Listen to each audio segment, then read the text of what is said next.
basis and on their merit. We merit to leave Nigeria, and that is why we are leaving Nigeria. That is how international law already works with numerous principles.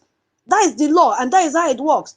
Because international law already has the mechanism for evaluating self-determination claims. That is why our BRGIE is working with the US, a country that has brain, a country that believes in the rule of law. So not every group that wants independence has equal claim like Biafra. It's as if this Twitter should be open for us to box these people and punch them on their faces. What are they talking about? The strength of the Biafra case, historically identity, documented violence everywhere, and the referendum that we did, decades of failure to coexist peacefully with this terrorist country called Nigeria, is not replicated anywhere. It is not. It is not. That is our leadership. They are very, very peaceful people, and we know what we want. That is why BRGIE is calling for recognition. Because we can coexist, we can manage ourselves, we can govern ourselves. That's the meaning. A lot of them are also saying, when I went to their Twitter handle, that Nigeria has sovereignty. That is what China is talking about. That is what that idiot from African Union is talking about. The argument here is that Nigeria is a sovereign state, which is what they are crying about. UK is crying about the same thing. And the international community should not interfere with its internal affairs or territorial integrity, which is what they are protecting. Sovereignty is not absolute. I'm just telling them. It is not. Because international law recognizes limit to sovereignty, especially regarding human rights. When a state systematically fails to protect all its citizens, even the regions in that same country, Abba, what do you expect us to do?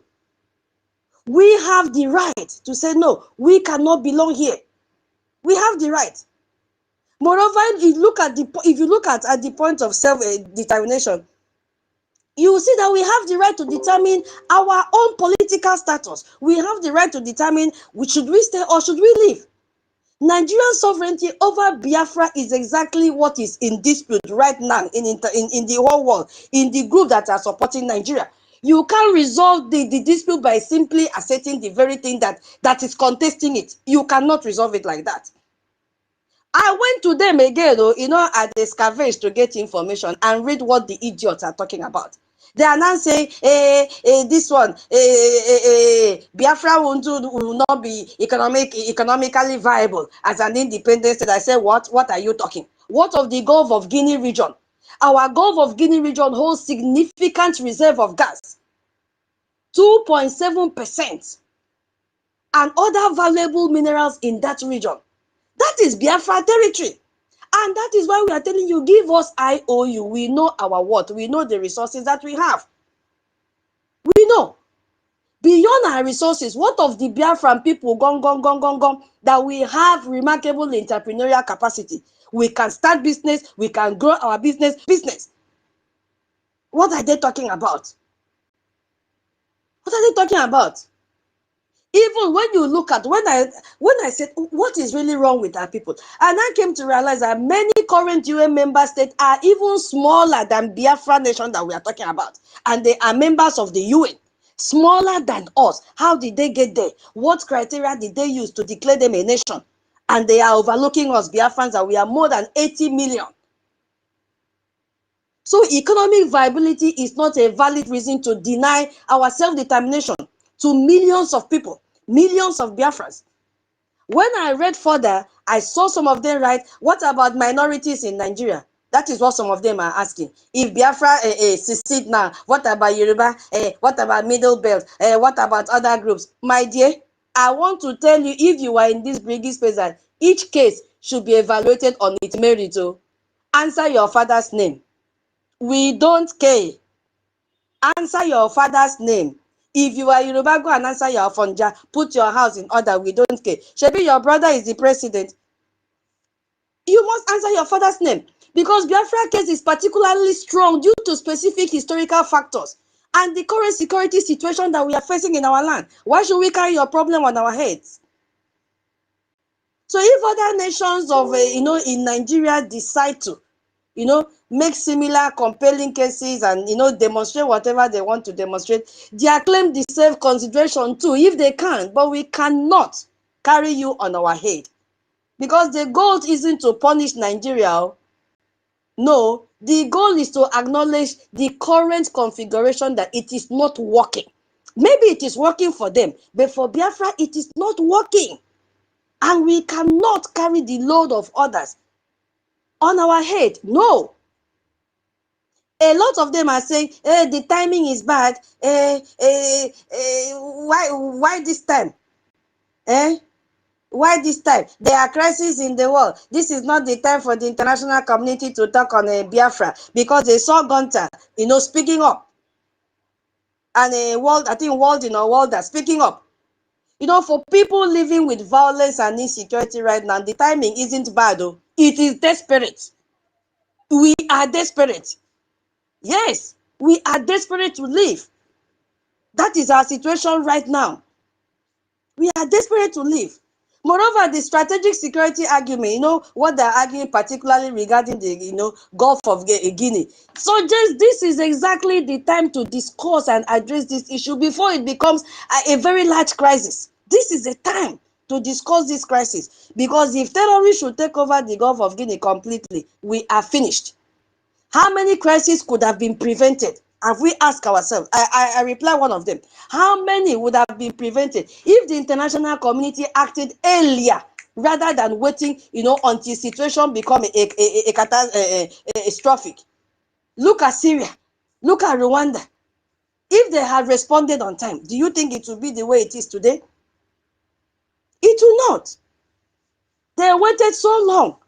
So we are desperate. We need it now. Like I said, tomorrow, no day. The time is now. The time is now for Biafra to be recognized. Every day that passes without progress towards recognition, it means that another day of insecurity, another day of violence, another day where millions cannot live normal life. And remember, my people, there is always temptation to say, no, not now.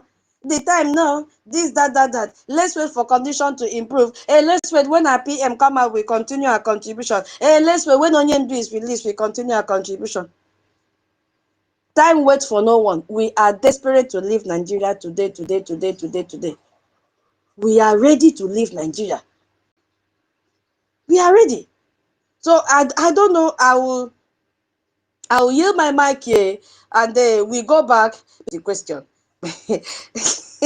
let me leave the question, but there is a question here. Can I before I want to say something there, please, if you allow me. I think my co-host hand is up. Just give him a few seconds before I continue. Just because what is turning my brain now is because we have met all the criteria. We have met all the criteria, for our self-determination. We have met it, which is already enshrined in the UN Charter, the International Covenant on Civil and Political Rights. We have met all these criteria. Even the newly one that I came and discovered, the International Covenant on Economic, Social, and Cultural Rights. We have met all these criteria. We have. UN says in Article 1, says, all peoples have the right of self-determination. And by virtue of that right, they freely determine their political status and freely pursue their economic, social, and cultural development.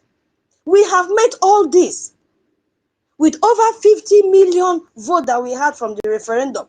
So the question is not whether self-determination is a valid principle. The international community affirms it constantly. The question is whether the international community will apply it consistently or only when it is convenient for them to speak before they will speak. How many people will die? How many? We have met the Montevideo Convention criteria. We have met it. How many people will die before they respond? We met it. We met a defined population because we have our territory that is very, very clear. The population is clear. We have it.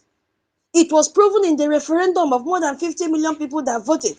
We have effective government, which is a Biafra Republic government in exile, who has also adopted the bylaws, which we also have our charter to govern ourselves. We have, showed them that we have capacity to enter relationship. That is why our BRGIE representative meet with US Congress, which is our APM. They go there with our lobbyists. They have been meeting with them. We can enter relationship with them. We have made the criteria. What is the problem? We have defined territory. What are they waiting for? The historical Biafran territory is well defined. What are they waiting for? We have respect for human rights. These are all the criteria. We have. We respect human rights. That is the reason our APM is shouting every day. Release our Onyendu, release our Prime Minister. They did not commit any offense. Biafra commit to transparent and accountable governance. That is what we are fighting for. Another law came up which we have made. They call it protection responsibility. Responsibility to protect, R2P. That's another principle of international law that is so relevant to this, our freedom that we are looking for recognition. This one holds that sovereignty is not absolute. That when a state fails to protect its population from mass atrocities, the international community has a responsibility to intervene. That is the reason you see Donald Trump boldly coming out and saying he is going to send military to attack the terrorists in Nigeria. And they were jumping out to say he doesn't have the right. They jump out because they are not aware of this international law, the responsibility to protect. They don't know because Nigerians don't read. They believe on what third-party information will give to them. Responsibility to protect law is typically discussed in the context of humanitarian intervention. You see, but if a government cannot protect its own citizen, and that population has clearly expressed it will govern itself, then what are they talking about? What are they talking about? Why are we governing ourselves? So that we can protect ourselves under that law. And international community have the right. Now that Nigeria has been designated as CPC, everyone then is free to support Biafra. Go to our website. And we Biafrans, what are we doing? Are we sharing our website? The fact is, Biafrans, we deserve freedom and self-determination. That's what we want. We are not asking for anything that is difficult. We are not. The time is now. My co-host, you have the mic, please. Yes, thank you very, very much. In fact, a whole lot of people have a thing to say, and you have actually hit much of the point, of which, you begin to have a look to it. Number one, you begin to have a look to what brought a marriage together has actually been defied, has actually comes to an end in 2014. It was quite pathetic that even Jonathan that's supposed to have brought this on the table was not responsible to do that. And now, why will you be binding a relationship that has already be expired? No, see, the other man, you are AU official that was talking trash, as far as I'm concerned, is talking trash because he never owns the territory of this indigenous. And even as at this morning, you can see from the Bono governor that was escalating what actually happened. 4 people being killed, among which is 2 clergymen. So he is not the owner of the land. We are the one being victimized here, and we understand the genocide that's been carried out over the Christians, and even now that is being escalated from the north. This was point blank was pointed out by our Oyendu, by the talent and the privilege of the grace of God over his life to expose the intention of the jihadists, with the target of the Gulf of Guinea to dip the Quran down to the river there, with the target of how to have the complete control of that region. Their target is not the Middle Belt. Their target is not even the so-called their Yoruba axis, except down to the axis of their Lagos water wave to connect the Gulf of Guinea. But the truth of the matter is that you can't just force us together by all standard. This is an expired something. Our conscience was not brought to table, and it has expired, and no one is talking. And our Hindu raised a voice right from that and drawing the attention of the UN for a referendum for which they couldn't do anything. And we are so happy to have a good leader that has a focus of our leader in mind, coming up to do the needful, and we didn't just jump into it. Everything were followed by legal, and every structure that need to bring what we are fighting on board now has actually been made provision for through the BRGIE has actually shouldered the responsibility of doing everything legally. So the UN, as far as their treaty is concerned, we are not infringing into it. We were doing everything according to the law they signed, that the Nigeria is a signatory to. So of which no, they need to respect, and that is why we are drawing the international community that know the marriage that expire can no longer continue. We need to divorce, and we are never seek for war. We have been fought even over the year for 58 years and above, and the genocide has cascaded down to what has now been to every region, and every indigenous are now feeling the heat. Who within the region has been killed like Biafrans is a question to their conscience that they can answer. Which of the region has lost souls of millions like Biafrans? So it's not a matter of whether we need to wait for anybody. We can't wait for them. We were never consulted before they force us into illegal marriage and illegal relationship, illegal entity. A contraction that puts every junks together, no, for us to live anyhow. As the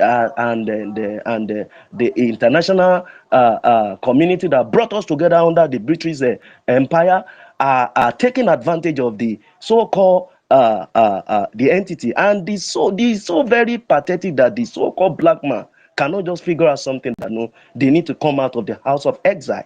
They need to come out from the home of slavery. They need to come out from even the bondage they were forced into. Then you are now negotiating your bondage to continue in it.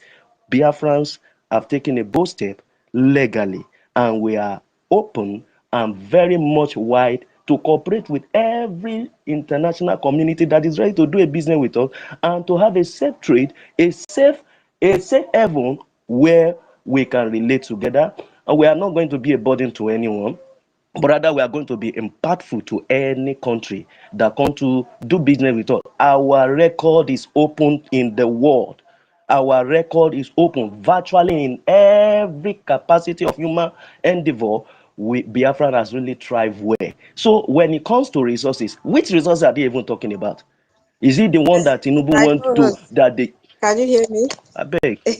I can hear Yeah, you. please wrap up so that I can bring down this place. It's more than 2 hours. Your submission. No problem. Let me hang on my map and give opportunity to Okon the number and Rage and Fury. Okon the number. You pick up the mic and Rage. You take a minute to make your submission. Thank you. Please, 2 minutes so that it has already passed.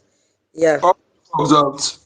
Please, before because when speech is going, there are things we need to remind our people when some questions people are asking, because we have answer to remind them, not just answer, but what is already in place. And the people that are coming to other questions are the people, most of them are coming from that region. When someone can tell you want to break country, you want to break the region, you want to break the disunity, you ask them, what about the 12 states in the north that already separated, have their own law, have their own state police, the resources and sharing it on themselves? What about that? What is that not division? Are they not already have everything that country needed to run on their own? Because the hypocrite among these Nigerians, it pisses me off. If I want to be replying them with action, not just talk.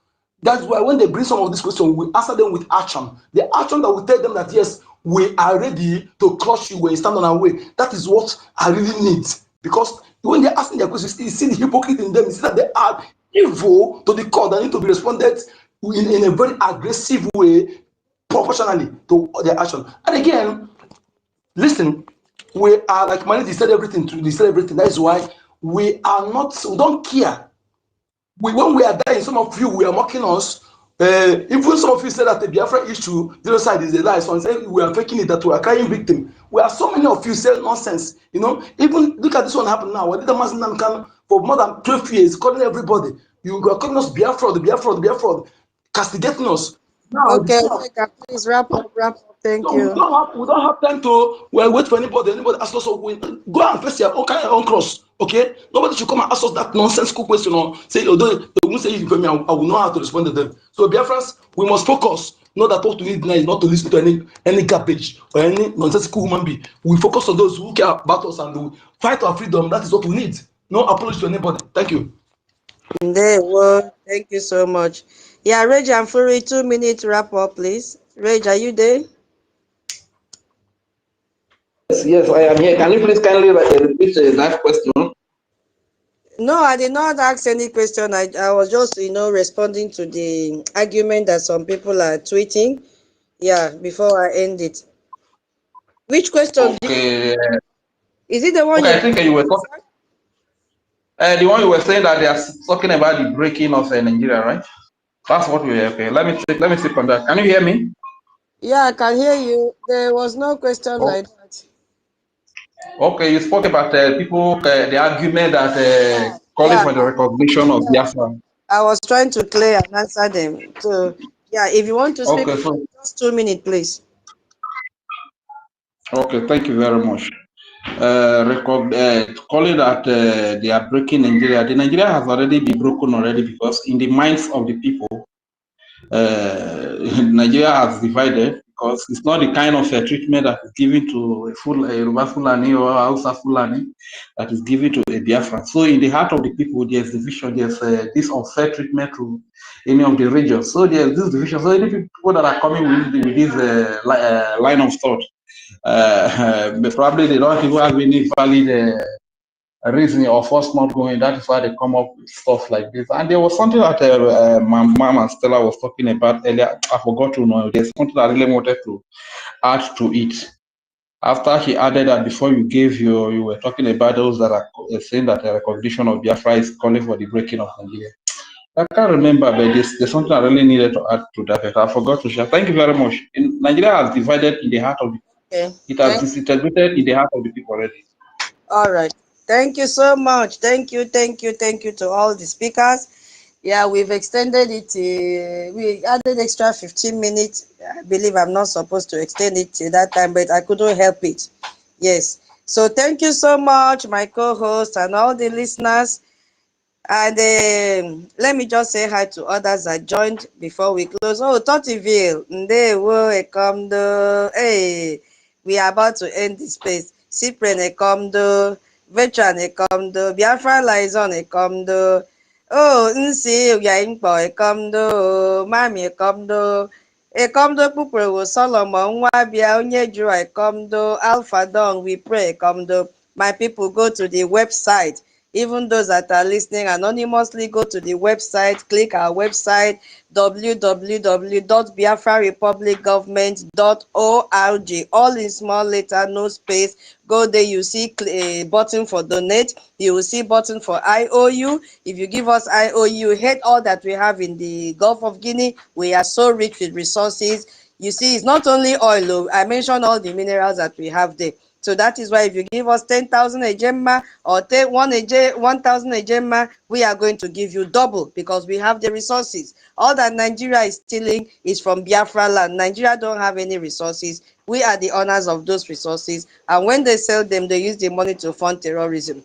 Okay, thank you so much. Share our website, advertise what you have. God bless each and every one of you. It was a nice time being with you in this space. I love you. Good night from here. Ndewonu. Ndewonu, unu share kwalia. Unu share kwalia. Kadabo no. How are you guys doing? Tatabo. Fundraising. You share go flyer fundraising. Have you shared it? Have you supported what we are doing? Kekime. How are you doing?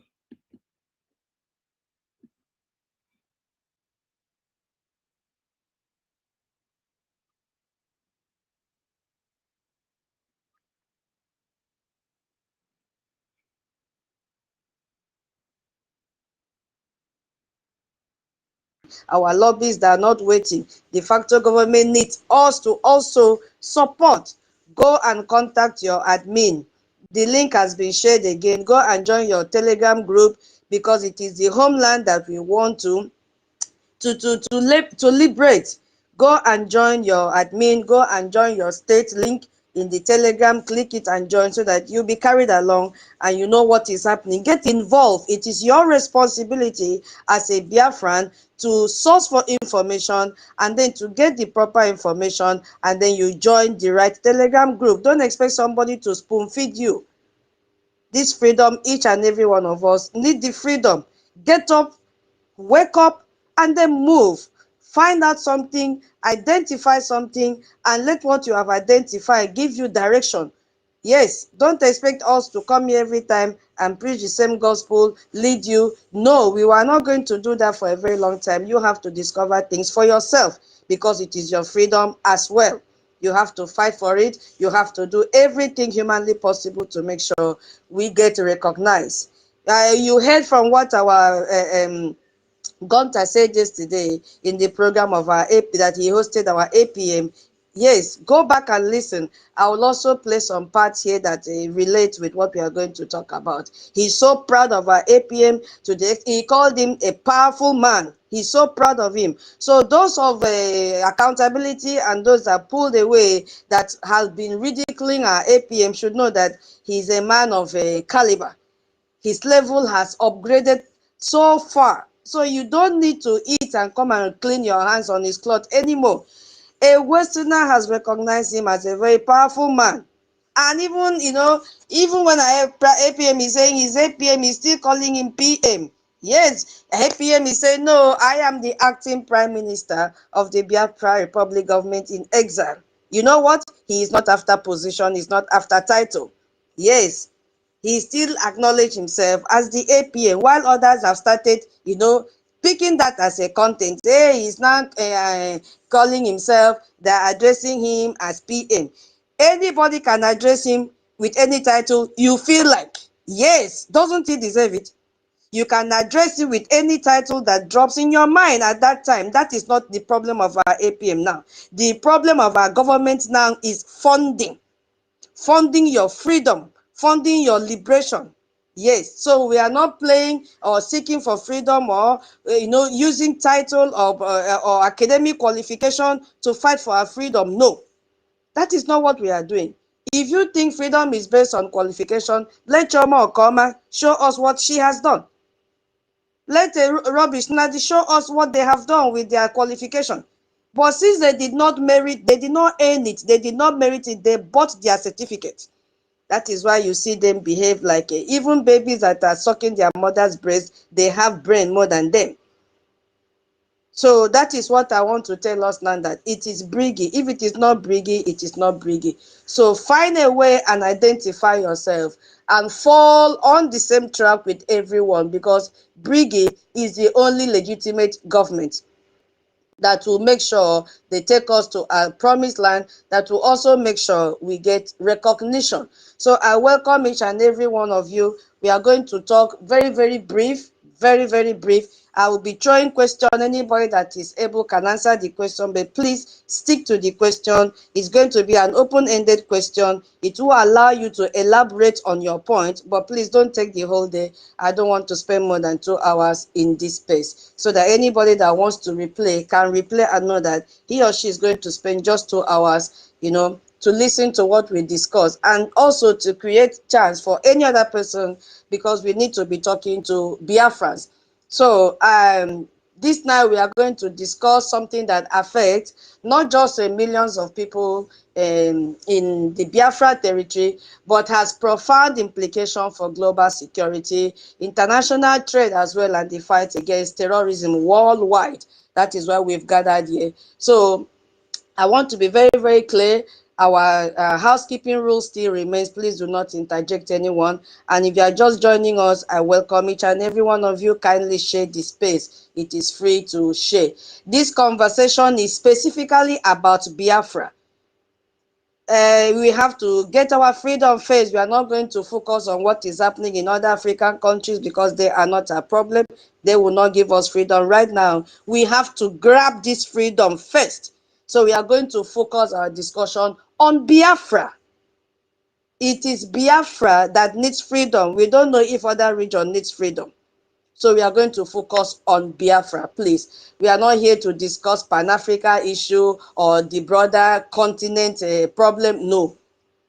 Because while American Union has chosen to turn a blind eye to what is happening, even denying documented atrocities. So the people of Biafra cannot afford to wait for international or continental solidarity that may never come. So we have to grab our freedom first. Because when your house is on fire, you don't wait for the entire neighborhood to acknowledge the flame before you call for help. We saw what happened in December 2nd that we redeclared our independence. And we concluded with over 40 million votes that was ratified by 517 delegates. So it is our problem. It is not the continent problem. Our freedom is our problem. Yes, we did not hesitate to make that decision because we know that help can never come from anywhere. It is our problem.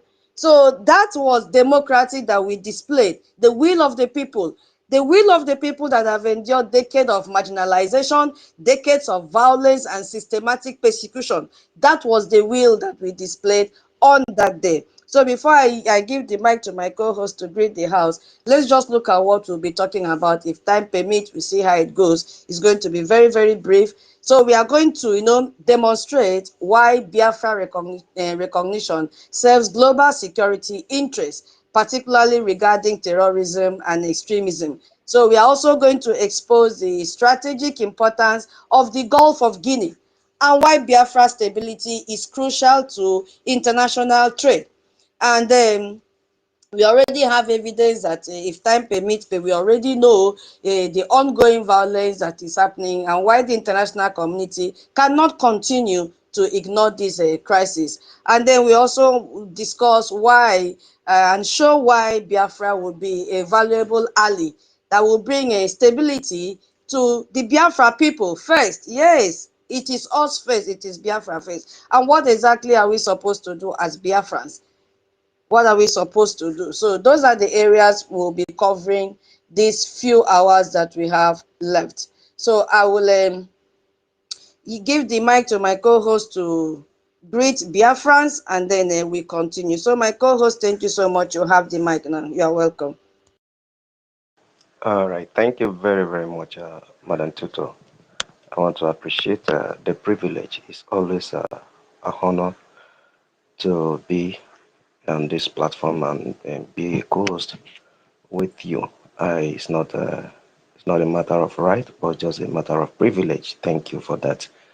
I want to seize this opportunity to as well greet every single one in the house that your presence has really become a source of encouragement, and your contribution and your standing by has really been a sort of strength as well.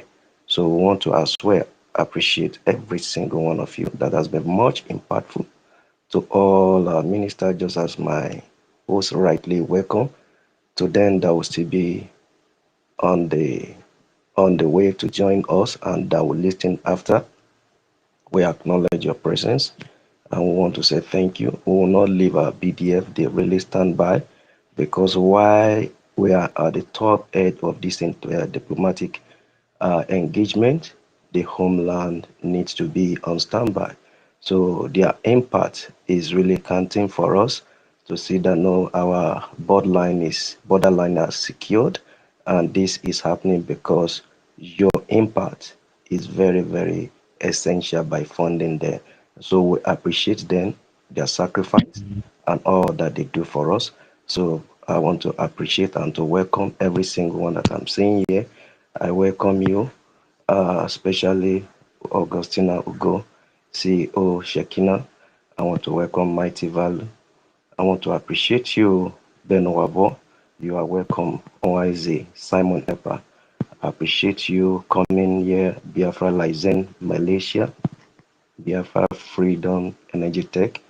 I want to appreciate you, Onye Juwaka Ani.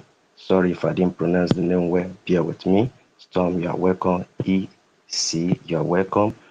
God's Mercy, you are welcome. Simon Eppa Et, you are welcome.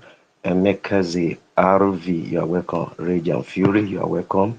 And to us, many Welcome, others that will be welcome, joining us, welcome, everybody. we Share welcome it. you. Share So it as you are why joining us. So please try and then prepare. Share Let me it just read the question in case and write you hashtag want free to Nnamdi prepare Kanu now. before you answer the question. Now, the question that will come under this section will be, if a group of people held a referendum and over 50 million voted for independence, more than participate in many countries' national elections, does the international community have a moral obligation at least hear their case? I want you to share your thought. I'm going to read the question again. If a group of people held a referendum and over 50 million voted for independence, this number is more than those that participate in many countries' election. Okay, so does the international community have a moral obligation at least hear their case? I want you to share your thoughts. So while I start, you put this question in your mind while you are listening to this section so that you have an answer to give when we reach that place. And please, you are not going to spend too much time when you are giving the answer so that we manage the 2 hours we will spend in this space. So I just want to quickly go to the historical and current crisis that we have now, because we know that Biafra existed as a recognized entity for centuries. And we've seen the early maps of Africa from the 15th to 19th centuries drawn by explorers and also travelers. And we saw different names on those maps. We saw Biafra, B-I-A-F-A-R, we saw Biafra, we saw Biafra, and then we saw Biafes. And then, this was not a colonial invasion. It was a real place with a real history, real culture, not fake culture, and real identity long before the British now created this company they call Nigeria. This killing field they called Nigeria. Excuse me. So Biafra was an ancient kingdom. Why am I doing this? For the sake of those that may join our space or will listen to our space later on. So it's just a very brief historic overview about Biafra. All right, so Biafra was an ancient kingdom with travelers who have documented this scene about Biafra from the 15th through the 19th centuries. So, and the British now forcefully subjugated us into this Nigerian colonial project. This is their business company. And the current push for independence is not about creating something new. It's not that Biafra is new, no. It's about restoring something that was taken away. Our freedom was taken away from us. Our identity were taken away from us. Our passion, our culture, everything about Biafra, Britain took it away from us and they made us into this contraption and killing field called ex-Nigeria. So we all know what happened during the Nigerian Civil War. After Biafra's first declaration of independence, Nigeria responded by seeking genocide against the Biafra people.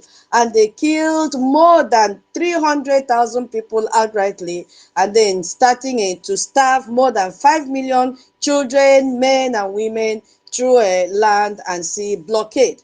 Now, that was the number. It is even more than that. It is more than that. And we could see that they did not end this Usman Danfodio conquest, because that is what propagated or escalated the genocide, because they were doing everything possible to make sure that kingdom and quest of Usman Danfodio does not collapse. And that was the main reason why they had to push Buhari. Buhari was one of the perpetrators of the Biafran genocide. And Buhari now had to use his legacy from that war to propel himself twice into the Nigerian presidency. And both times, Buhari had to unleash Islamist militias into the region to slaughter Christians, Biafrans. Yes, because when they say Christians are being killed, it is Biafrans that are being killed. So imagine someone, imagine just living under a government led by someone who participated in the genocide of our people. Two good times. Two good times. So this is the reality that Biafrans have endured. And then we now said enough is enough. We cannot continue like that because the situation today is not better. It is not better. It is worse because it has been ignored. They ignored the first time, and this second time, even though it did not stop, it's still being ignored until when US now rose up through the information and the documentation of Biafra Republic government. US now rose up and said, enough is enough. And we know that they're doing everything possible. They are going to use all the tools to make sure that they bring these perpetrators, sanction them, and then deal with them decisively. So the violence is ongoing, systematic and escalating every day. So while these are debates, while there are so many debates, you can come to social media, especially in the X, you see they are debating about specific numbers and their sources. This one will come out and say, no, it is not true, like African Union, where I will play their video later. What is undeniable is that violence continues in our region, Biafra land, because we've seen multiple international organizations recording all these things, having data, and we've heard the data so many times. Even though the data has also increased, the numbers have increased, the pattern is very clear, the same pattern. We've seen communities that are under siege from multiple violent actors, from different terrorist groups. Now in Nigeria, they have 22 terrorist groups in Nigeria alone. So we have seen, and that is why self-determination matters right now. As our APM said last night, the time is now. The time is now. You could see, we talked about this last time, about the United Nations 1933 Montevideo Convention on the Rights and Duties of State set forth clear criteria for statehood. And we discussed, I just want to make a review that we have met all these criteria. They said a defined population, an effective government, the ability to enter into foreign relations, and control of territory, and respect for human rights and self-determination. We have met this criteria. We have met this criteria, my people. Biafrans have met the criteria. Even though we don't really, we know that there are some pressures from the Nigerian state, which we know Amina is there, Pantami is there, to press button and, silence the voice of self-defense, or self-determination in UN. We know maybe sometime, maybe later, UN will come back to their senses. Yes, but for now, we don't see them respond because of the pressure of Amina and Pantami and every other terrorist that are seated in all the committees in the UN. Because when we call for recognition of Biafra, we are not calling for conflict. It is about acknowledging reality on the ground and preventing further bloodshed. Because when peoples are incompatible to the point of persistent violence over decades, Buhari came and ignited it more, forcing us to remain together. Is a problem. It is a problem. We cannot. We cannot. We cannot. I just want to ask this first question before we continue to the next phase, which I'm going to, talk about the Gulf of Guinea. The question comes again. I don't know who is ready to answer that question, because the question is, if a group of people held a referendum and over 50 million voted for independence, more than those that participate in general election in any country, does the international community have a moral obligation to at least hear the case of this group of people?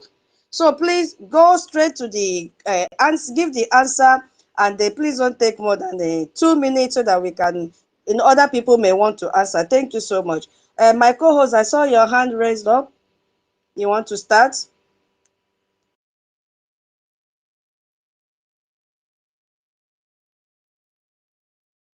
Keep sharing, keep sharing. Good morning. Remember, today is BLA fundraising. Go and buy pure water for the guys. My co-host, can you hear me?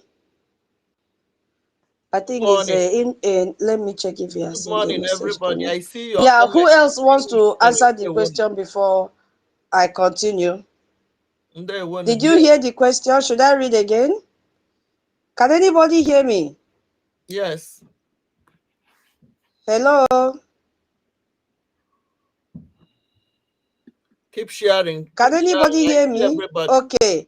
Good morning. Thank you. Who is ready to answer the question, please? Hold on, Onyeka, I'm sending the mic to you. Who is ready to answer the question? Okay, this is the question before we continue. The question says, yeah, I can hear you. I want to. Okay. The question says, if a group of people held a referendum, like us, Biafra, and over 50 million voted for independence, this number is more than those that participate in many countries in national elections. The question is, does the international community have a moral obligation to at least hear the case of people like this, which us, we now put ourselves the Biafrans? That is the question. So please go straight to the point. Thank you. Simply, they have, if they are truly practice what they preach, respecting human rights and understand the right of majority, which is a law, they ought to at least hear them that that number is not just a number. That number is number of more than 5 countries in the world. There are countries that is below 5 million. Okay? They truly practice what they preach. It is their duty to hear the people. That number is very, very massive. It's vast majority, okay, of the people that say so. And which majority is there, but that is vast majority. Okay? So they have both they truly sincere with what they preach to hear the people out, because for such people to vote, even in the situation whereby their life is being threatened in Biafra and they come out and vote in mass. Even if there's a very plain ground where their life are not threatened, that would have more than that. So they have what it takes if they're sincere to hear the people out. And I think that number is the message to the world, and that is the mandate given to BRGIE, and that mandate means bring us Biafra. Yes, tell Donald Trump to recognize us and flush out every presence of Nigeria in Biafra territory. That is the message by that majority. Thank you. Thank you so much. Yes, it's about the numbers, and that is what we've given the legitimacy to our Biafra Republic government in exile to go ahead and do whatever they can do within their power to make sure Biafra is restored. And we also have a role to play, not only the government, we also have to make sure we contribute our Eje and Ejema, because it is only the Biafra Republic government in exile that is making these waves. Thank you so much. Reg and Free, you want to answer? Please go ahead. Okay, Madam Tutos, am I coming out? Yes, please. Okay, thank you very much, my dear sister. Greetings to you, great BIAFRANS. As a matter of fact, a true democracy is the representation of the will of the people, yeah? So over 50 million is not 50,000. That is the true representation of the will of the people. And if truly democracy is to be upheld, that decision must be considered. Because when you talk of the will of the people, has nothing to do with what the few politicians who have been bought over and they are serving as stooges to bring in the enemies or terrorists to kill our people. It's not what they say that is the will of the people.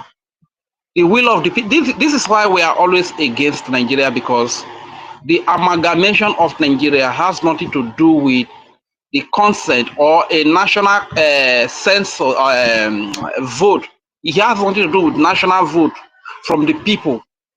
So it was like the people were forced together. Just look at the people that they say they are our founding father, Awolowo, Azikiwe, and I learned that at that very age, some of them were 15 years, some of them were 16 years, some of them were 30 years. What does a 16 years old child know, or 15 years old child know? You understand?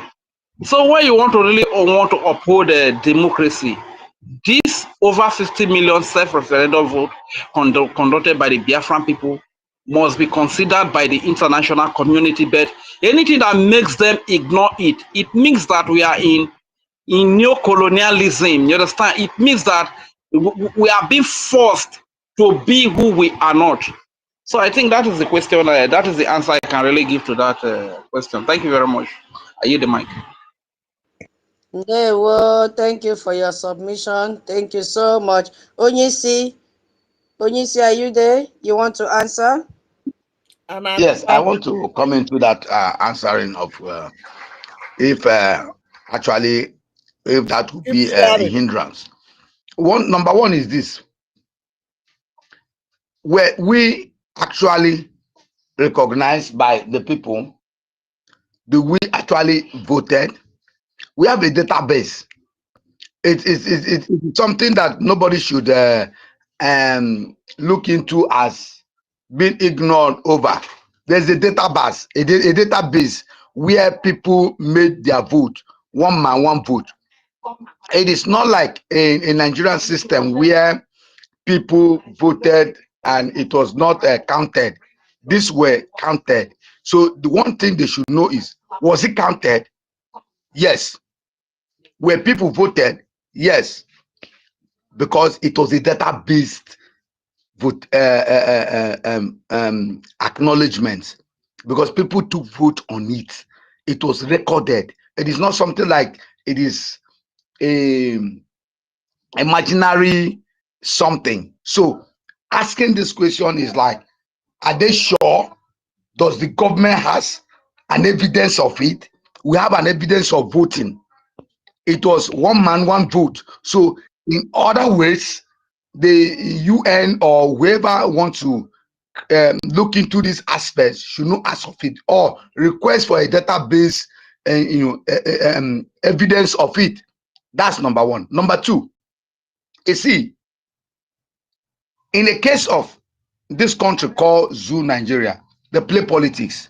And I want to be sincere, we have to learn how to play politics with them. We understand the politics of the whites, and we should play the same politics. Yeah, thank you. I think you are answering a different thing now. Thank you so much. And you see, we've not reached there. Yeah, please focus on the question. Please focus on the question. God bless you. Thank you. I think you've even exceeded the 2 minutes. Thank you so much. Roland, do you want to answer the question before we go to the next one? Please, let's focus on the question. I'm only going to spend 2 hours in this space, please. And then let's manage the time. Thank you. Onyisi, Yeah. thank you so much. Yes. Thank you, Tuto. Firstly, please, what we are doing is very, very essential. People will listen to this message hereafter. If you are sincere with this fight, please share the space. If you know what we are doing is very, very, very good, please share the space. If you are genuine Biafran, please share this space. Please, it's very essential. Now, going straight to the question, to answer it. How many of you have If you go to the UN Charter, it is clearly written there that the rule for voting as referendum, a referendum is a direct vote on specific questions. And if you remember, there were questions not that they force people. The question is there. If you are willing to come out of this oppression of ex-Nigeria to have your own geographical location voted for as a nation, they answered it. So it's the most common and international recognized method for territory to express his will regarding to his political status. So it is clear that no people voted. And if people voted, why will international body not take this as a privilege to see the will of majority? in 50 million above and were ratified with 517. And this should be a yardstick checking the antecedent of what is happening in ex-Nigeria. In fact, they, in their own political terrain, they've not gotten any measure of number of votes of such in their political affair. But right there, that people are willing to come out of slavery and to have their own freedom. People make votes and the vote counted and ratified. So the international community, if there is any document they need to look into from BRGIE, the government that is embodiment in Maryland, they should go through the document of the will of the people, the will of the majority, the will of more than 50 million. Thank you. Thank you so much, my co-host, for your answer and submission.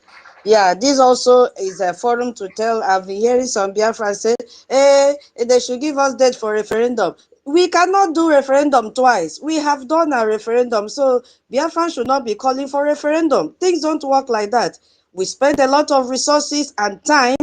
So for people to be coming out to say, hey, let UN come, give us time for it. We don't want, we've conducted a referendum and we have the document to that effect. So there's nothing like conducting referendum. Any other region in Nigeria can do that for themselves. But for Biafrans, there is no more referendum. We have passed that level. We have the document. Excuse me. Can I say something? No, please. No, please. Thank you. Please, Madam Tutos, I don't know if I can just add a little, please, on this line. Stop so, it. please, let's be civilized people, please. Please. Where did I even stop, Seth? Yeah, go ahead. You were talking about the ratification that has already been carried out. You have talked about no more doing it again. We have No more you have gotten a referendum. lawful document that can be looked Exactly. into. No more referendum. We have the document to back up what we need. So no Biafrans, especially those with BRGIE headed by our APM Ogechukwu Nkere, should be making comment to say by saying, hey, let them conduct a new referendum, a fixed date. UN is not coming to help you now.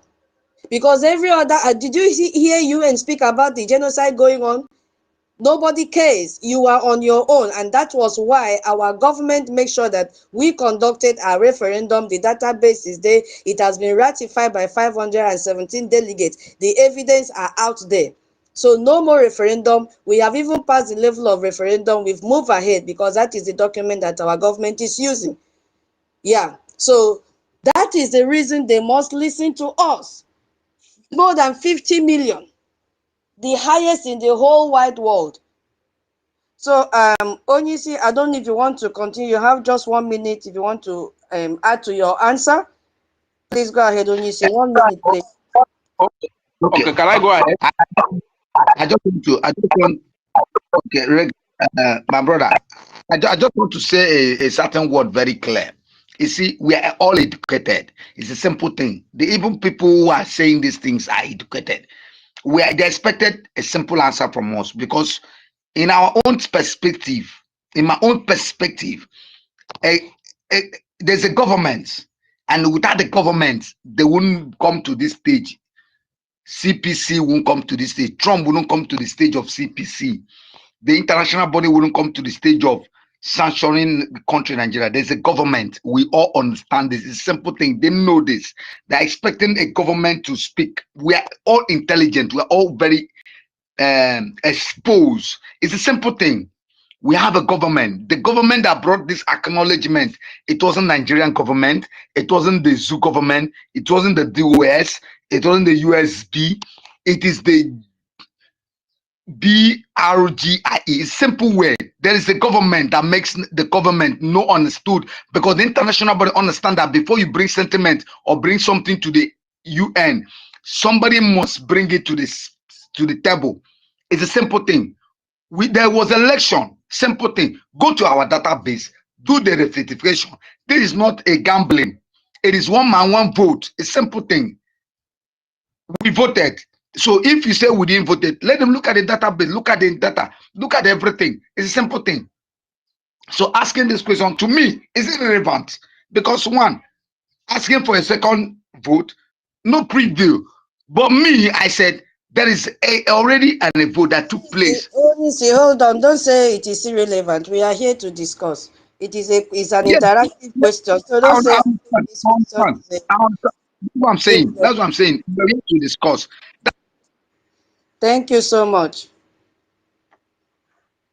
Please let's mind our language. We are in the public space. Let's mind our language, please. Rage and Free, what do you want to add before I continue? I'm not using a vocal language. I'm using a very simple language. I'm not using a vocal language. Can you hear me? Rage, Can you hear me? Okay, what I actually wanted to ask is in line with what you were saying, that we don't need another referendum. You know, we are peaceful people, and I strongly believe that even if this referendum is conducted another 10 times, our people will still come out en masse and vote massively. You understand? But on the condition that if the international community will be the one to sponsor it, to be responsible for the capital, give everybody a level playing ground. Let us go and speak to our people that they should continue what they did before, that we need to be on our own, and let those that believe in the foreign entity that is owned by the stranger, let them go and speak to their people. Rage, I'm sorry we are not conducting any other referendum. We have done a referendum and that's it. Sister Totti, with due respect. Going back. Onyisi, please, I'll remove you from the mic. You're interrupting me. Hello, please, please, I want to, please, my host, please, excuse me. Please, I want to let every one of us conduct ourselves here. We are not in a town hall time. Please, this is a public space whereby people you don't expect, they are watching and they are listening. Please, when you are given a mic, honor that.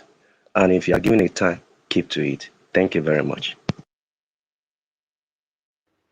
Thank you so much, my co-host. So that chapter is closed. We are no more conducting any referendum. We've done it. There's nothing like this one, come and observe, that one, don't come and observe. Referendum has been done for the Biafra people. There is no second, there is no half referendum or going to start all over again. We have ended it and we had more than 50 million votes from Biafrans. So that section, that sector is completely closed. Nobody is visiting that area anymore.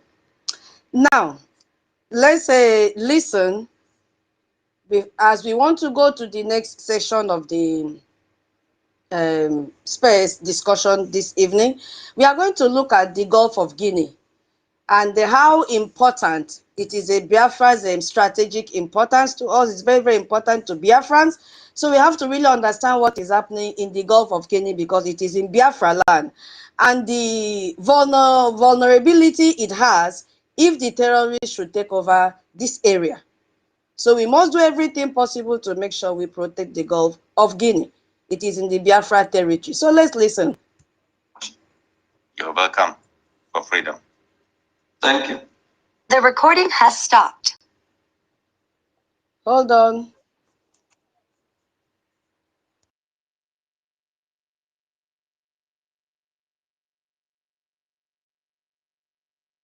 Keep sharing. There, one. Good morning. Commit no crime. And our leader, Mazi Simon Ekpa from Finland, he needs to be released. He's just a freedom fighter. Every country in the world fought for their freedom. United States of America fought for their freedom 1776 from the Great Britain. So Biafra is fighting a just cause for freedom. Thank you very much. Thank you, Mr. Prime Minister. All the best from Austria, from Vienna. Thanks for joining the show. Thank you very much. You're welcome for freedom.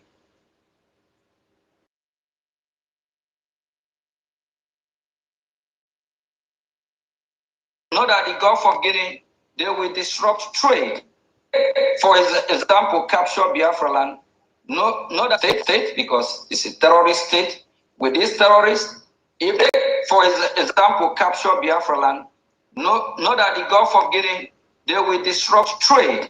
But we Biafran will resist. We will make sure that we are free And we want to remind them that when it comes to the business interest, we are open to negotiate, to do business with them. I think we will be the best ally to make sure that from the West African Sahel, we will checkmate the terrorists.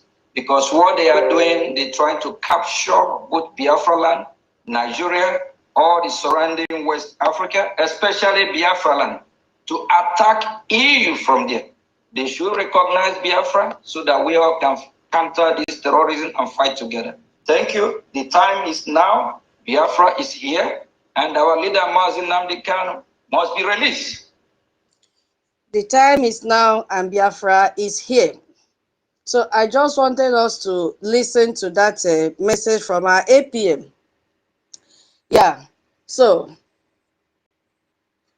we have to understand, very brief, the Gulf of Guinea. So we want to just use this a few minutes to talk about why the world should care from a purely strategic standpoint. And then what is that area we want to talk about now? It is the Gulf of Guinea. So it is the one of the vital maritime region in Biafra land. It is in Biafra land. Yes.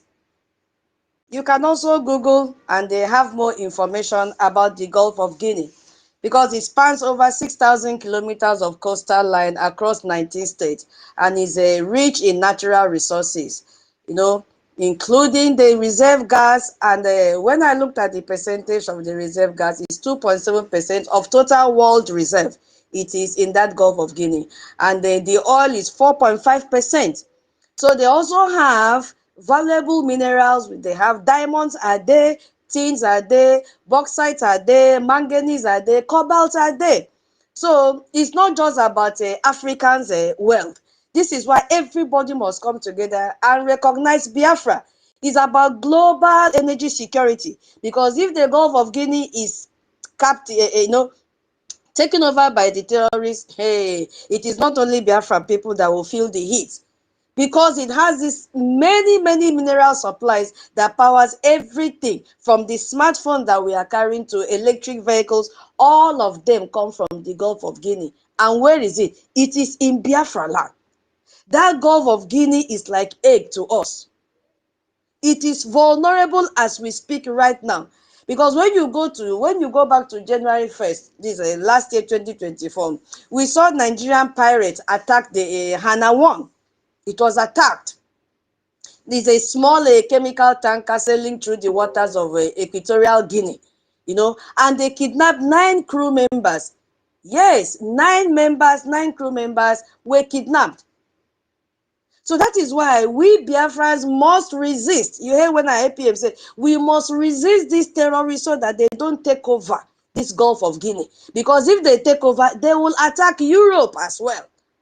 We've seen a lot of piracy going on there. We've seen a lot of armed robbery going on there. We've seen a lot of kidnapping for ransom going on there. And this has posed a serious threat to the vessel transiting the Gulf of Guinea. With pirates, everything that you can just imagine, everything evil is happening because terrorists are there. And who are these terrorists working for? They are working for the Nigerian terrorist government. Yes. Remember last time I was talking about networking. This is the hub of it. You understand? So if you just look at it, it's like that place is a global commerce area for everyone. Because every day ships are carrying goods worth of billions of dollars, they transit these waters. So shipping companies now, if anything happens to that area, now they have to use a different route to make sure that these goods get to the customers. And what does that mean? There's going to be increase in the amount of the prices of goods. Because of what? Taking another route due to the action of the terrorists that have taken over the area. You see what is happening? So it's not only Biafra people that will feel it. You are going to see that it's going to affect the prices at grocery stores in London, in everywhere, in New York, everywhere, even in some of the African countries. Because terrorists have taken over. Look at what is happening in Castina. Did you hear the news? The terrorists have told them to pay 20 million naira to be able to have access to their own farmland. And when I went back to the news late last night, I saw them that they are beginning to sell their properties to be able to raise the 20 million naira. Now tell me, who are those that are buying their properties? If they sell their properties, where will they live? Where will they live? Who are those buying these properties? So there is a terrorism connection in the Gulf of Guinea. Yes, because the regional leaders have acknowledged insecurity as the region's most urgent concern in the Gulf of Guinea, with terrorists becoming increasingly aggressive every day and using all sophisticated weapons. Even drones, they are using it. With violent extremism going on there, organized crime, spreading beyond the Sahel to the northern Benin, Togo, and the Gulf of Guinea countries. Everything is happening in that region. But you could see terrorist group in Nigeria. You could see Boko-H, they are there. ISWAP, they are there. All the affiliated terrorist group, they are there in the Gulf of Guinea. And these people are connected to international terrorist network that we discussed, I think, last week or so. And they are trading weapons in that region. They are sharing intelligence in that region. They coordinate their operations in that region. So if they gain control, if they gain greater control, more than what they have now, over the Gulf of Guinea waters, they are gaining funding, more funding. More funding, they will take over. That means more weapons will be smuggled through that route.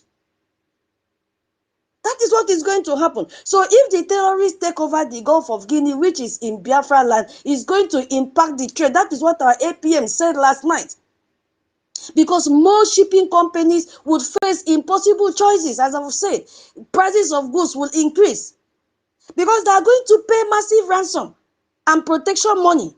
If the terrorists can impose, tax on people, local people in Nigeria, like Castina I just made reference to, what do you think? What will be the amount of levy that they will place on these international shipping companies operating in the Gulf of Guinea, transporting goods across the water?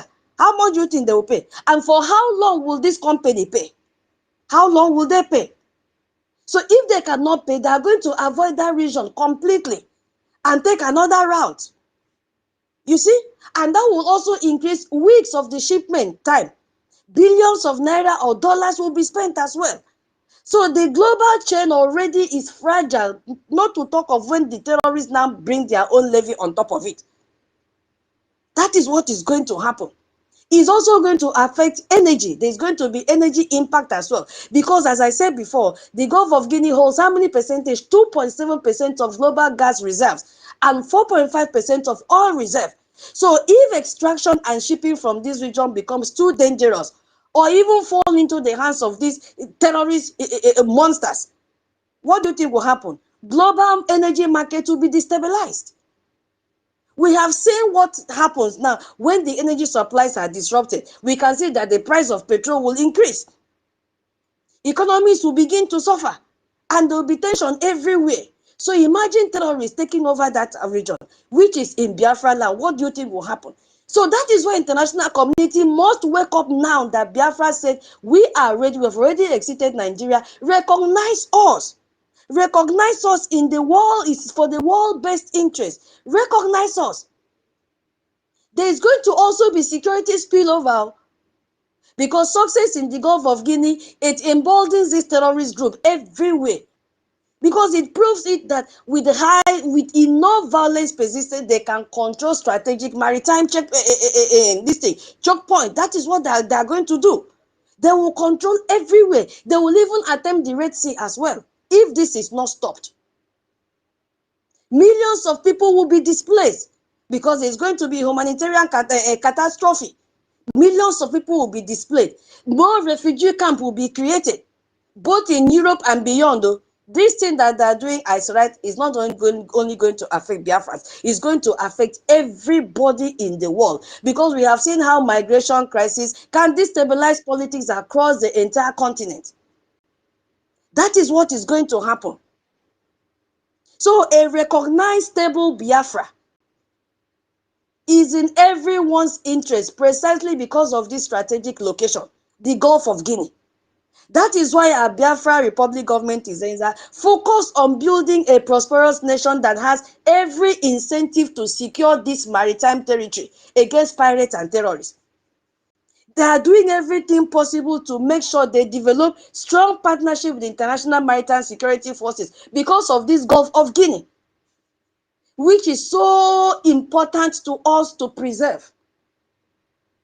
That is why they are doing everything possible to have a prosperous nation that would establish effective law enforcement and judicial system and create what? Cooperation with global counter-terrorism effort, because that area must be protected. All the lands and territories in Biafra land must be protected.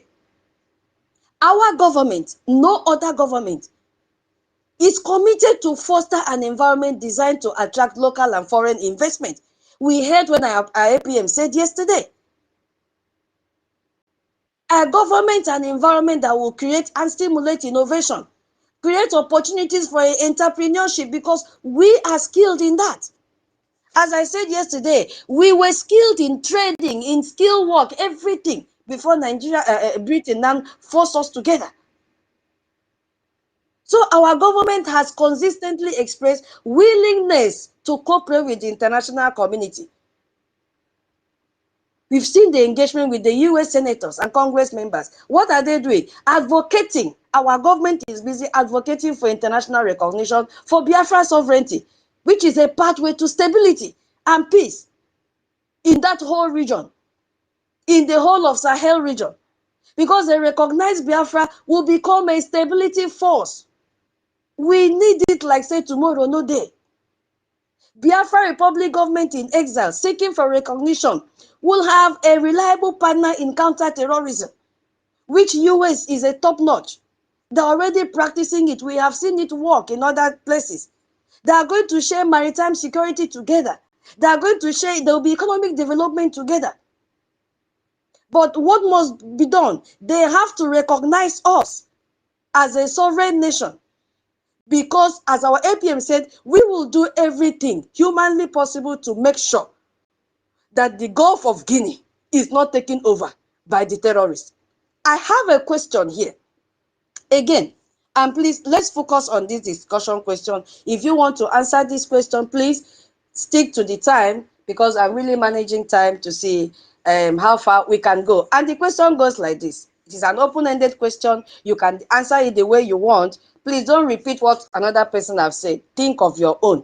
It says, you are a security advisor to a major maritime shipping company. Please listen. We are going to solve problem now. Your ship transits the Gulf of Guinea regularly.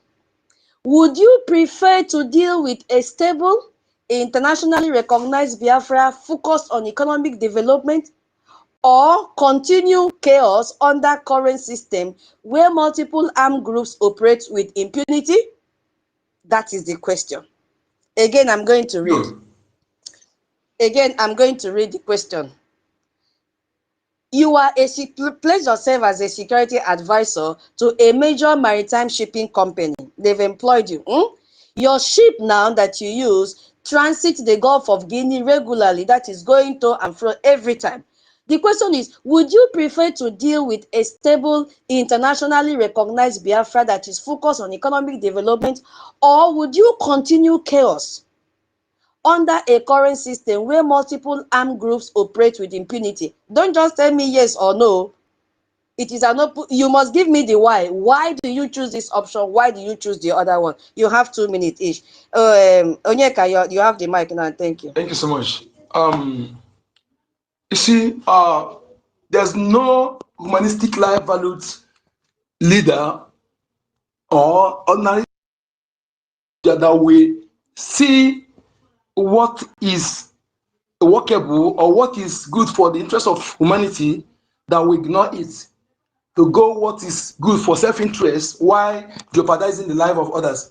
In the sense that if you're a security officer, I'm a security officer who is in charge of that area, I would like to deal with the nation, the country, or the authority that will actually help me to improve my duty, so to make the trade in that zone, to be safe, to be secure. So no true leader, no true country in this world who is sincere, that we abandon what Biafras are presenting to continue in what Nigeria has been doing, that have made the life of the people, the area to be hostile, that make many people lost their life in the hand of the parents in that particular Gulf of Guinea. So what Biafra are presenting is the solution, and the U.S. government, I think they are beginning to understand this.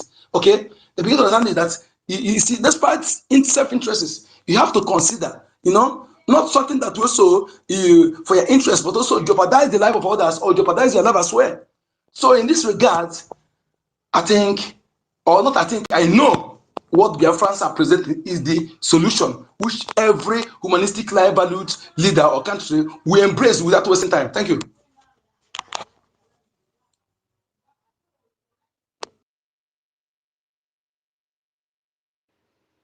Thank you, Onyeka. But we did not hear the why. We did not hear your reason why. So reflect again and come back. My co-host, now you be Ghana, you have the mic. Okay. Yes. Why I said that, because that particular region, that particular area, if you work with the people who will make you that place to be okay, security-wise, it will help you also to improve your own trade or your own work or your own activities. Yes, that is why you need to support the country or authority or that will improve the safety of goods and services or movement in that particular area. In that regard, you have the option that supports those who will make it workable, than continue supporting those who make it to be disastrous. Thank you. You've answered the why. Thank you so much.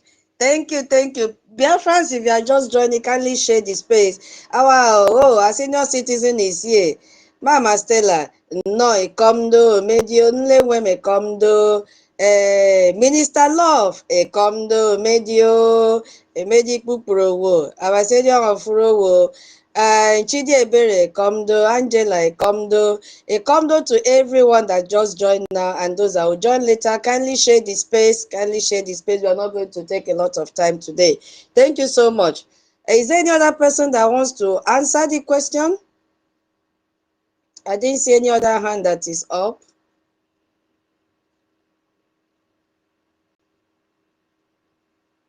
Any other person? My co-host, I think, whether you are still there. My co-host, are you still there? Or Yes, have I'm you been here. I'm here. Just that no, I decided to drop my hand so no other can speak. My light contribution is this: there is no very, very active business nation or a group of people or even a person that want to venture into a disastrous investment. So in that light, the first priority is the security. You will be thinking of how secure his investment will go.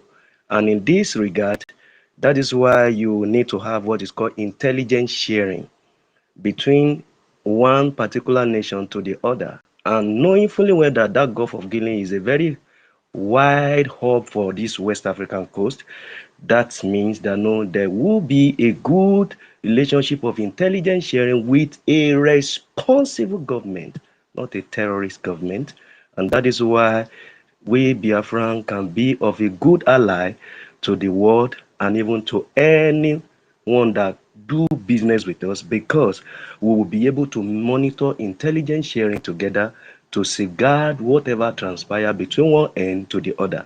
For example, see what is happening between the nation of US and China. Russia. There was a particular ship that was coming, and because there is even a breach of intelligence sharing that has been withdrawn, yet they were still able to detect the atrocity that can be easily averted. So there is going to be a safe haven when Biafra is actually recognized and is fully operating as a nation. There will be intelligence sharing that will save everyone that can do business with us. Thank you. Thank you, thank you, thank you, thank you so very much. That was another beautiful response to that. Yeah, so I think no other person wants to answer that question. Okay, so I am moving ahead to let us know why we cannot wait for African unity on the issue of Biafra recognition. We cannot wait. Now let's listen.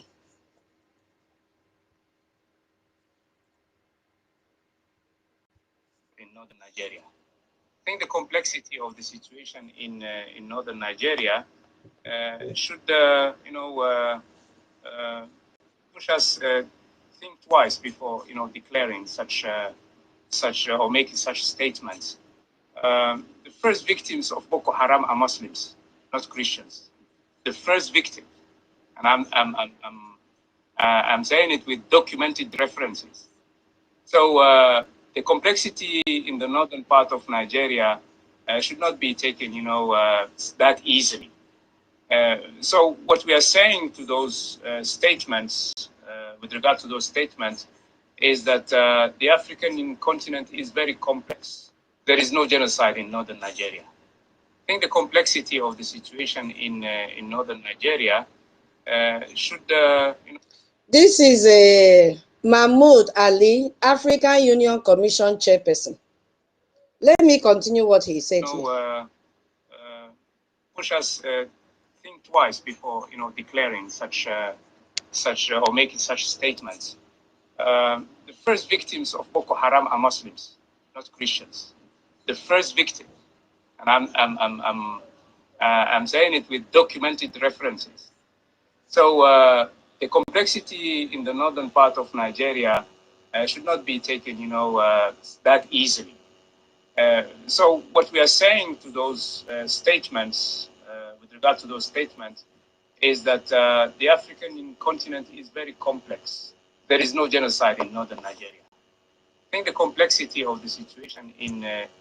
So, if you have been waiting for African Union to speak for you, or even conduct it or recognize you right now, you heard what they're saying.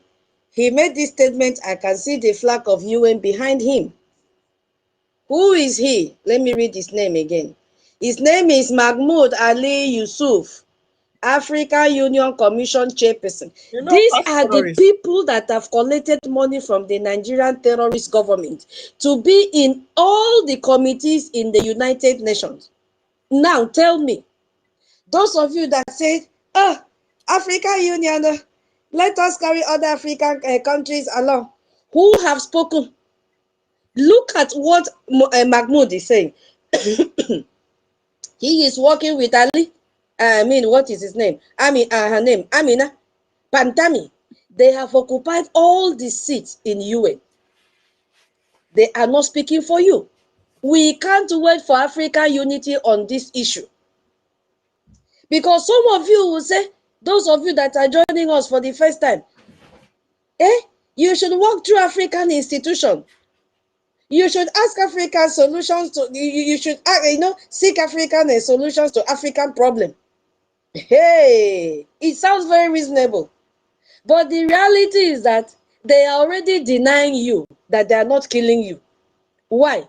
Because they are protecting their territory. They are protecting borders.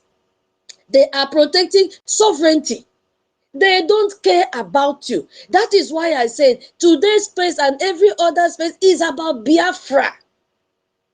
It is about us. We have to deliver ourselves first. We have to deliver ourselves first. It is about Biafra. We don't care what happens in other African countries because they don't care. None of them have open mouth to say, why are they killing Christians in Nigeria? Why are they killing Biafrans? Because they know we are the Christians that are being killed. No one. Imagine this man with bald head, coconut head, just the same head with the man Madabu, coming out to say in public that Muslims are the ones that are being killed more than Christians. Because what? Money has exchanged hands. If you look at his face, he looks like someone that practices cannibalism. He has no shame. because Nigerian terrorist governments have given them money. African Union primary concern is maintaining existing borders and preventing what? Secessionist movements like us, Biafrans. Not because every existing border is just or makes sense to them, or no, but because many African leaders fear what? Precedent. That is what they are afraid of. They are worrying that recognizing one, which is Biafra, will encourage others in their own countries. That is what they are afraid of. That is what they are afraid of. This is not just about opening the Pandora box of endless fragmentation. No, this is about recognizing a specific unique situation where a people with distinct identity and history have been systematically marginalized and killed, targeted with violence, where over 50 million Biafrans participated in a referendum, clearly expressing our will that we don't want to belong to the terrorist country called Nigeria anymore. It is not working. It doesn't work at all. Nigeria is what? Simply graphical expression. That's it. It is not a country. It is a Britain company. That is why they are milking and milking and milking and milking. There is history about this. If you look at from South Sudan to Eritrea to East Timor, the question isn't whether self-determination is valid. It is whether it applies in this case of Biafra that we are. That is what the question is asking. Because evidence is overwhelming. Biafra is a valuable asset globally. Biafra is valuable, is going to be valuable to everyone. Biafra will be very good ally to everyone, provided you are not coming to exterminate us. We are peace and loving people that always coexist with others. There you can see our Biafra Republic government in exile, what they are doing right now. Because when you look at our government, when you look at the recognition of Biafra that we are talking about, we have a lot to offer the international community. It is not only about solving problems, it is about creating opportunities as well. We have developed new bylaws emphasizing transparency in our government. And we have also demonstrated in that bylaws the democratic accountability. Because if you look at a region like this ex-Nigeria that has been plowed with corruption, Biafra will come to erase all that when we gain our recognition.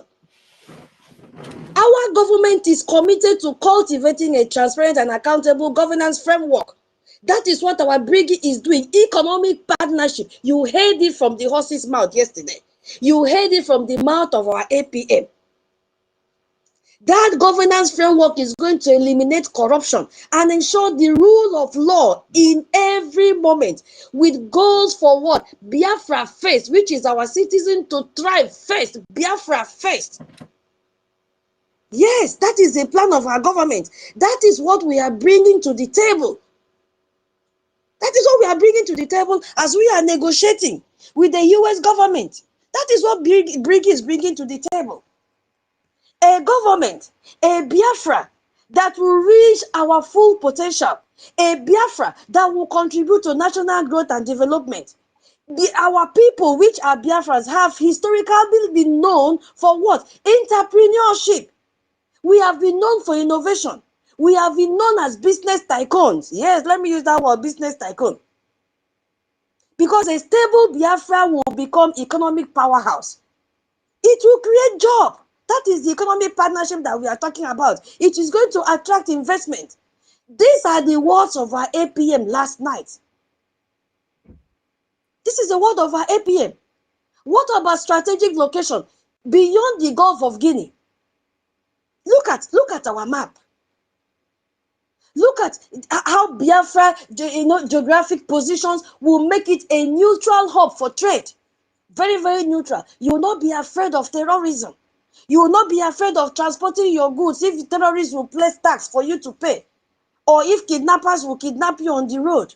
You are not going to be afraid of that. Partnership with a Biafra nation would facilitate broader engagement across the region. We are not selfish people. We coexist right from the time immemorial. That's who we are. Biafra government will do what? It's going to counter terrorism. We are going to partner with nations that are ready to counter terrorism. That is why our governments are aligning with the Western culture. They are aligning with the US government. We don't align ourselves with BRICS. That is what our APM said. How many of the Greek members have spoken against the genocide going on? I told you yesterday that the UN Security Council have five nations there. US, UK, Russia, France, and China. None of them will vote for your freedom. None of them except US. And that is the reason why BRGIE has gone to align with US. Yes, no. If only US vote, there is nothing that UN will do. Because the other four have not voted. Those four have veto. Do you understand what I'm saying? We have to grab this time. Work with the US. We have a role to play. We have to bring our J and the Gemma. Don't say my money is too small or I'm the highest donor. I cannot. Bring your money. Bring your money. Go to our website. Our government is ready to partner with any nation that will counter this terrorism. I just went into detail about the Gulf of Guinea so that you know how serious that and how vulnerable that region is right now. If the terrorists will take over, we cannot afford to miss the Gulf of Guinea that is in Biafra land. Do you know how much revenue we will generate? That is why we tell you, give us IOU. We are sure of the resources that we have. We are very sure where we are going to raise the money from to give you double. If you give us 10,000 a Gemma, you are going to get 20,000. Because we know what we are made up of. We have the resources. It belongs to us, not to ex-Nigeria. Nigeria is stealing from us. And recognizing Biafra will stop this theft. They are stealing from us to go and give to the terrorists. That is what the Nigerian terrorist government is doing. I think, you know, I have a question here. I have a question. Let me read the question and see if we can use this question to elaborate more before I go to the next session. Okay? The question is like this. If you were advising Western governments, what would you prioritize?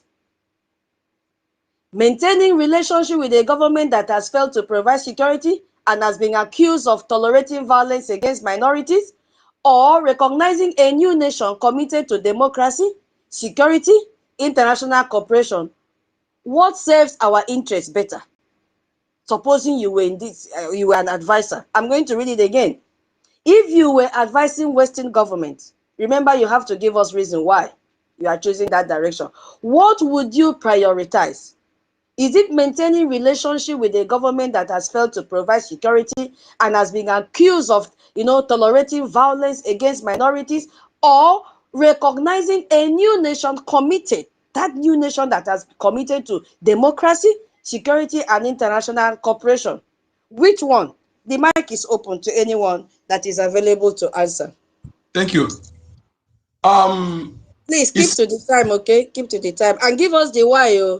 Why okay. you chose. It's an open-ended question. Go ahead, please. Okay. Yeah. There are two major reasons that we choose few. For the past decades, the system, the fraudulent system called Nigeria, have failed the people, not just the people, but the our neighbors. Other African countries are still looking up to Nigeria to act as the way US is to other countries around her. But Nigeria become the first state, the giant of criminals that actually contributed in violence in that region and beyond. So it is obvious and it is imperative for anybody who truly want to a better cooperation, a better ally, to align with Biafran people that are bringing a better option, a better trade opportunity, and a better security policies in that region that also that will be benefit of the West and other continents. As we all know, the terrorists that are coming to take over the region are not coming to take it because they just want to be there as a servo. Their target is the West.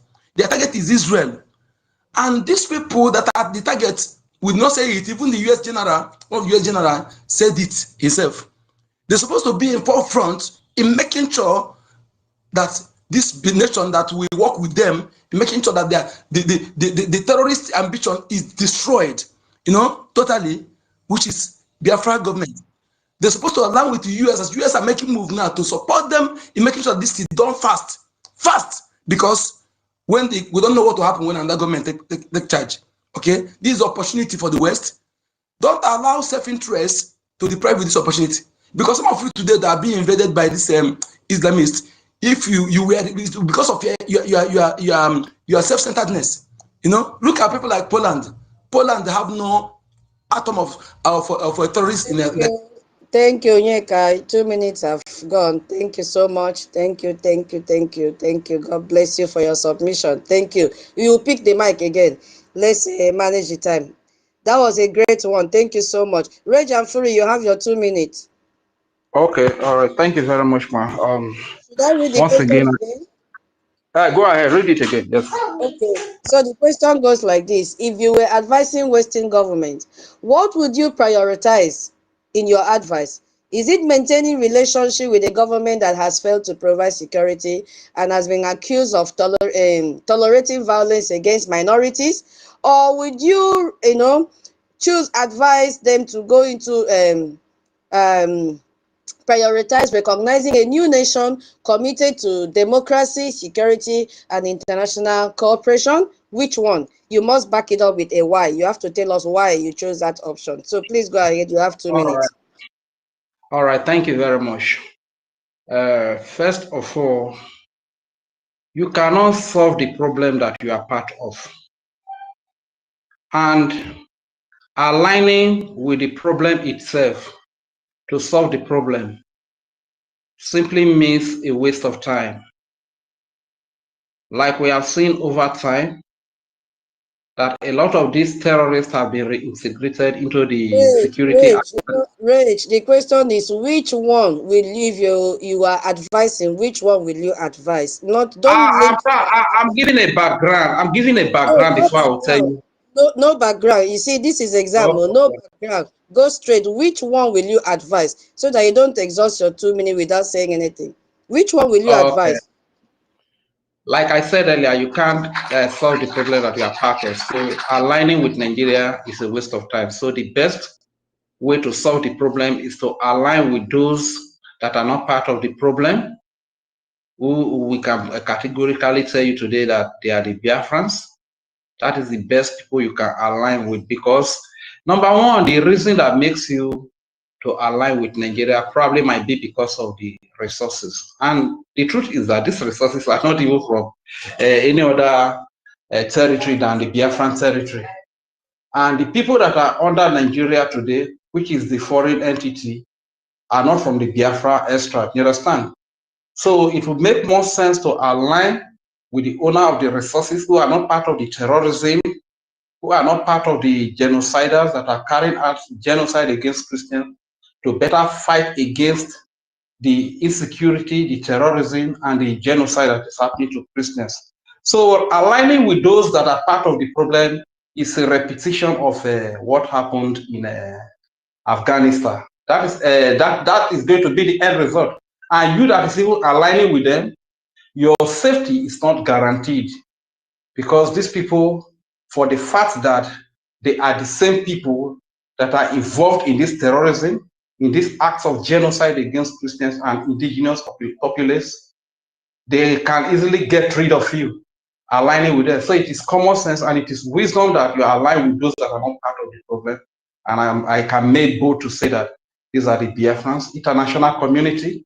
If you want to align with any country, indeed that you want to fight against terrorism, against the genocide, the Biafra is the best ally that you can have in the region. Because even the Nigerian side, they can easily deceive you. At the end of the day, they will take advantage of it. Thank you. Thank you so much for your answer, Rich. So your reason is for safety, and which other reason there? Why you will tell your government? I only hate safety, and which other one? Yeah, the reason is that I said you cannot align with those that are part of the problem. Aligning with Okay, them will only give you the repetition of Afghanistan, which we all know. thank you so much. Thank you. You've answered the why. God bless you. So brilliant. Yes, so that is why you are called Rage and Fury. My co-host, can I give the mic to Stella to answer? Yes, yes, I should be the last person to speak. No problem. Okay. Oh yeah, Mama Stella, answer the question. You have 2 minutes. And before then, sorry, ma.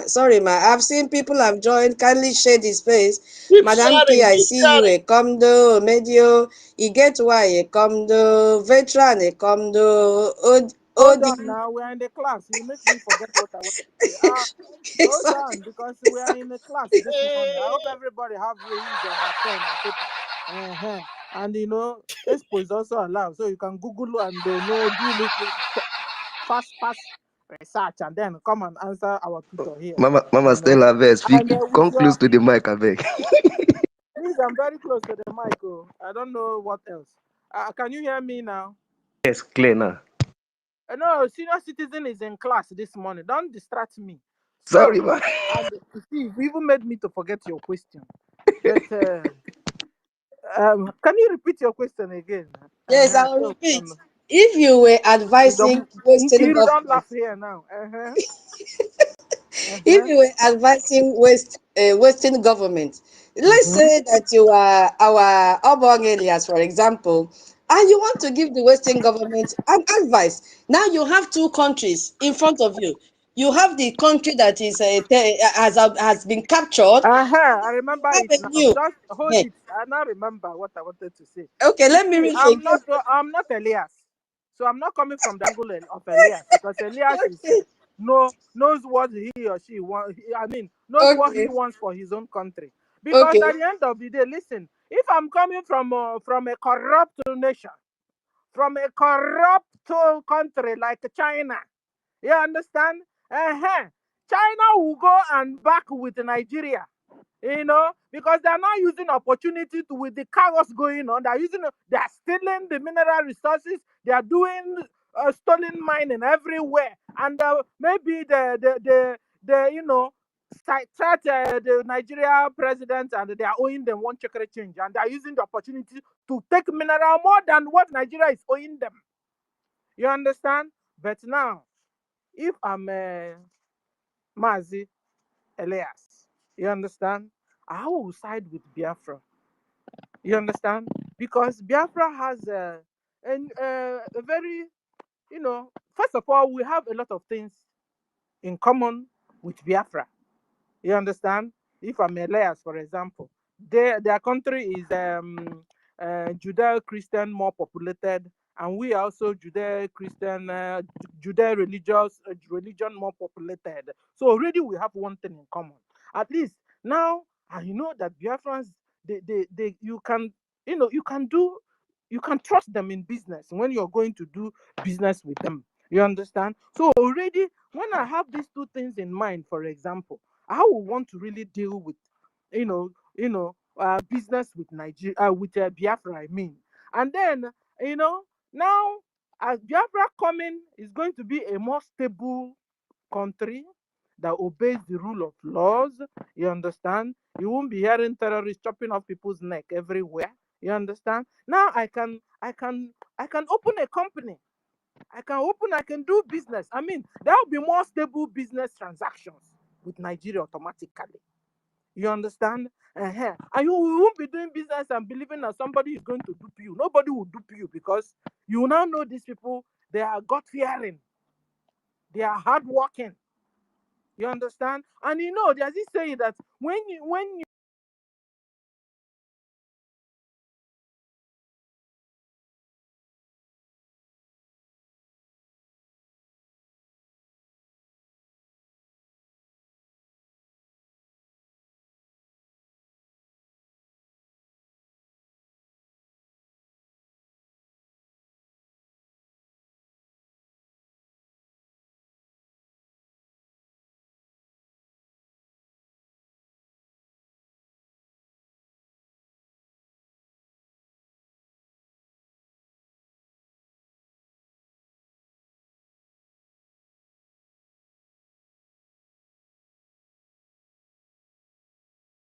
is something else. This my internet is something else.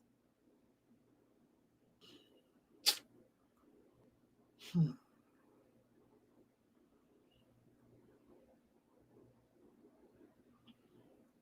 Hmm.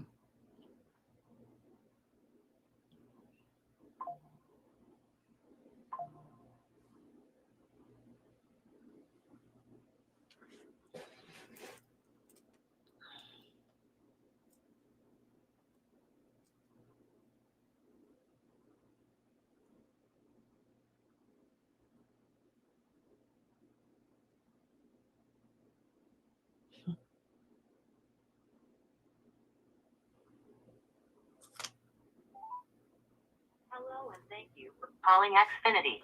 Ask how you can take advantage.